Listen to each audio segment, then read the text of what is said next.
Salve galera, suave? Então vou começar mais um bate-bola com Adam, dessa vez aqui no escuro. Eu tô sem luz na minha casa e tô gravando com a lanterninha do celular aqui do lado porque já tá muito atrasado esse bate-papo. Em primeiro lugar, pedir desculpas, né? Eu acho que vocês todos acompanharam aí que eu competi nesse fim de semana na terceira Copa Limeira. Estou feliz por ter ficado em quinto colocado no meio de grandes atletas, entre 11 excelentes atletas, muito bem condicionados. Estou muito feliz mesmo. Segundo, galera, gostaria de pedir todos aí uma corrente de oração e good vibes pro meu amigo Paulo Jorge, bodybuilder, que infelizmente o pai dele está no hospital. E é um momento delicado e eu acredito na corrente do bem. Eu acredito que todo homem ele pode olhar para dentro de si e tentar entender a dor do próximo. E acho que nesse momento vale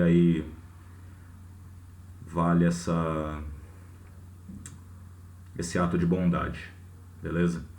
Bom, turma, então vamos começar com as perguntinhas do Instagram, né? Só vamos desculpar, eu vou responder todas, né? Tem bem mais do que 20, mas vale a pena. Rodrigo Kemp, dê dicas para afinar cintura larga, por genética ou não tem jeito e só largando as dorsais para disfarçar? Cara, tem gente que usa corselet, né? Que é tipo aqueles barbatana, né? Para poder afinar a cintura de forma mecânica. Muitos falam que evitar de fazer levantamento terra, né? Coisas que engrossem ali, hipertrofiem os oblíquos. Desenvolva dorsais. Rodrigo Kemp de novo, parabéns, obrigado pela ajuda a todos. Tamo junto. Jorge Dias, Adam, é uma pergunta um pouco besta, mas queria saber. Em alguns lugares eu vi que BCAA quebra jejum, já tem outros lugares que vi que BCAA não quebra jejum. A pergunta é, BCAA quebra jejum ou não? E qual a quantidade de calorias é suportado para não haver essa quebra? Abraços. Então, cara, alguns aminoácidos eles são ditos glicogênicos, certo? Eles podem ser convertidos em intermediários do ciclo de Krebs e reativar a via da gliconeogênese. Então, sim, BCAAs eles podem quebrar o jejum. A questão é a quantidade que você está utilizando, além da leucina poder ativar a via da mTOR, tá bom? Quantidade, cara, é muito relativo. Eu peço que você utilize menos do que, sei lá, 30 gramas. E calorias, se eu não estou enganado, acho que eu vi um estudo que até 50 calorias não quebram o jejum, tá bom? Gabriel Rupes, 30 mg de Diana no pré-treino é válido para naturais? Não, você vai inibir seu eixo. Muito obrigado, de nada. Gabriel C. Nascimento 1. E aí, Adam, tranquilo? Gostaria de saber sobre treino em jejum. Em questão de perda de gordura, se existe alguma redução da mesma? Existe, parceiro. Existe. E se possível, responder também com o treino em jejum, a absorção pós-treino de macros e micros aumenta? Você vai estar num estado anabólico favorável, então, sim. Agora meu feedback sobre os vídeos, estão ótimos. Valeu, parceiro. Jones SM, qual a melhor maneira de segurar o shape no rebote pós-camp, na sua opinião? Vou precisar disto. Abraço, seu lindo coach de tabela. Valeu, lindo. Cara, segurar rebote pós-campeonato, vitamina C, em torno de 4 gramas por dia, água alta, 7 litros por dia, cardio em jejum, beleza? Transpirar bastante.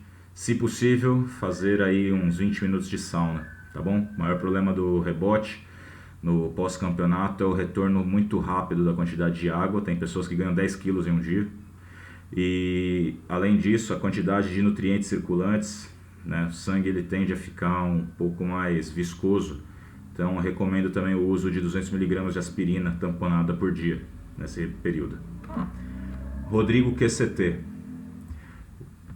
Usar fármacos da mesma família é viável? Já vi muita gente falando que não se deve misturar TREM com DECA NPP, mas também já vi gente usar e gostar desse tipo de combinação. Olha, gente, apesar de serem a mesma família, o maior problema dessas coisas é... eles podem competir entre si pelos receptores. A questão é, o receptor é um só. É isso que eu queria que vocês tivessem estudado no outro vídeo. O receptor que existe é o receptor androgênico, ok? Todo esteroide anabólico androgênico, ele se liga no receptor androgênico, é um receptor celular, né? Já que esses hormônios eles ultrapassam facilmente a barreira, né, da membrana plasmática, que é hidrofóbica, e se ligam no seu receptor, vão para o núcleo e ativam algumas famílias de genes. Alguns desses hormônios eles também podem se ligar em outros receptores, por exemplo, a maior parte desses andrógenos, eles podem se ligar, por exemplo, no receptor de mineralocorticoide, certo? Que é o MR. Por isso que eles retêm líquidos, né? É aquela questão de moon phase que a gente fala. As 19-NOR, teoricamente, se ligam muito mais, mas isso não é uma regra, ok? Então não vejo problema em misturar os fármacos. A questão é, alguns são tecido específicos, por exemplo, a TREM, ela tem, além, né, do seu tecido alvo, que é um músculo, ela também tem o tecido adiposo, né, como um alvo de ação. Halp PJ. Opa, beleza, Adam? Queria saber sua opinião sobre salbutamol como intuito de queimar fat. Vi você falando em um vídeo, porém queria entender mais sobre. Tamo junto, curtindo muitos vídeos. Abraço. Então, cara, o salbutamol, né, ele é um análogo de catecolamina. Ele é específico para beta 2, né, receptor beta 2 adrenérgico, agonista. E, assim, a maior parte dos receptores beta 2, eles se encontram aonde? Na musculatura ali dos brônquios, né? Ele relaxa essa musculatura, por isso que você tem uma broncodilatação, ok? Você tem menos receptores beta 2, por exemplo, no tecido cardíaco, mas também tem, por isso que muitas vezes pessoas têm palpitação com salbutamol. Tecido adiposo, já vi estudos onde fala que a maior parte dos receptores beta que você tem lá são do tipo beta 3, então não necessariamente, tá bom? Luan Cardoso Nut. Adam, se durante o período de carb up para a competição o atleta não ganha nenhuma grama sequer de peso, mesmo comendo bastante, significa que algo na estratégia deu errado ou é normal isso acontecer? Depende do que você considera carb up. Você está falando de um refeed, né, normal, o cara está fazendo um cutting e vai fazer o refeed, ou você está falando de uma semana de finalização. Por exemplo, nesse último campeonato aí, um amigo meu competiu, a gente estava junto lá, fomos nos pesar depois da pesagem, já carbados, e o peso dele caiu. Então, não que alguma coisa está errada, a questão é que você está jogando fora mais água do que você está conseguindo absorver junto com o carboidrato que você está comendo, certo? Lembrar que para cada grama de carboidrato, 4 gramas de água são acompanhadas para dentro do músculo. Então, se você está aí numa diurese muito elevada, pode não ser interessante. Por isso que finalizações têm que ser bem pensadas. Eugenas SR. Falada. Numa dieta para perda de gordura, sempre será necessário cortar calorias ou há exceções? Numa low carb, por exemplo, se for necessário, como e onde seriam os cortes? Valeu, mano.